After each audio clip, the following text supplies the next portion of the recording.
Walang bitawan na po ang pagtutok ng GMA Integrated News sa latest sa mga pantalan, paliparan at terminal ngayong dagsa ang mga naghahabol makabiyahe para sa Kapaskuhan. Nakabantay rin tayo sa mga kalsada palabas ng Metro Manila, kabilang sa mga expressway. Gayon din sa ilang pamilihang suki ng mga kumukumpleto sa kanilang pang-aguinaldo o pang-Noche Buena.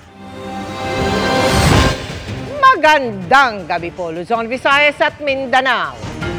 Sa araw bago ang bisperas ng Pasko, dumagsa sa mga terminal at paliparan ang mga babiyahe para sa Pasko. Sa NAIA, naabot ang record-breaking na bilang ng mga pasahero nitong Sabado. At ngayong araw, walang patid pa rin ang pagdating ng mga baga-out of town. Alamin natin ang sitwasyon doon sa live na pagtutok ni Joseph Moro. Joseph.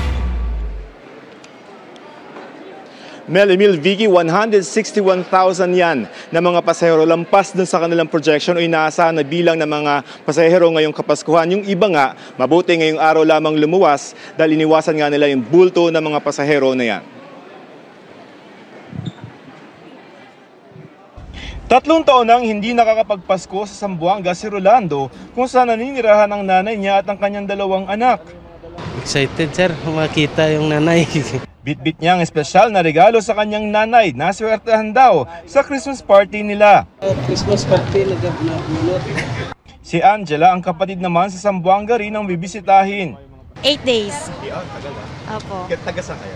Taga Bicol. Isang buong pamilya naman ang bitbit ni Kate papuntang Dumaguete naman para doon magdiwang ng Pasko. Taga Baguio sila at first time nila mag-out of town na selebrasyon ng Pasko. Dumaguete si Kihar, I don't know, doon lang napili ng parents namin. Beach, Ngayong araw sila bumiyahe dahil iniwasan nila ang bulto ng mga pasahero. But not as much as the last week. Very traffic din on the way to NAIA, right? Ayon sa Manila International Airport Authority o MIA, mas maraming bumiyahe ngayong Kapaskuhan kumpara nung 1 taon. Nito lamang December 21, Sabado, naabot na nila ang record-breaking na 161,000 na mga pasahero. Sa tala ng MIA sa 161,000 na mga umalis at dumating na mga pasahero, noong December 21, mas marami ang domestic passengers. Bahagya lamang ito bumaba kahapon. Leaving Manila to the provinces, ito yung marami. Yung bulk ng passengers or should have left already. But we are still waiting, we're still waiting and trying to see if the 23rd, if there would be movement pa rin. Sa NAIA Terminal 2 at 3 ngayong maghapon, walang patid ang dating ng mga pasahero. Sa Terminal 3, bagaman may pila ng mga pasahero kaming nakita dahil hindi pa bukas ang check-in counter ng ilang airline, tuloy-tuloy naman ang pagproseso ng mga pasahero.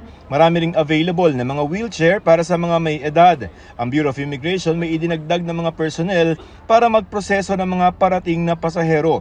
Nag-deploy po tayo ng karagdagang mga tauhan as augmentation team. Mahigit 30 po na immigration personnel ang nilatag po natin sa mga paliparan upang tumulong po na maibsan ang mga pila. We have also in place yung atin pong mga mobile counters that are there on standby kung kinakailangan po, kung makitang humahaba ang pila. Meron tayong additional personnel na tumutulong po sa kanila. Di tulad ng dati, pinayagan na ng Bureau of Immigration na bumati ng maligayang Pasko ang kanilang mga tauhan sa mga pasahero pero may paalala. Pakita natin yung hospitality natin pero bawal pong tumanggap ng regalo, ang pagbati lamang po.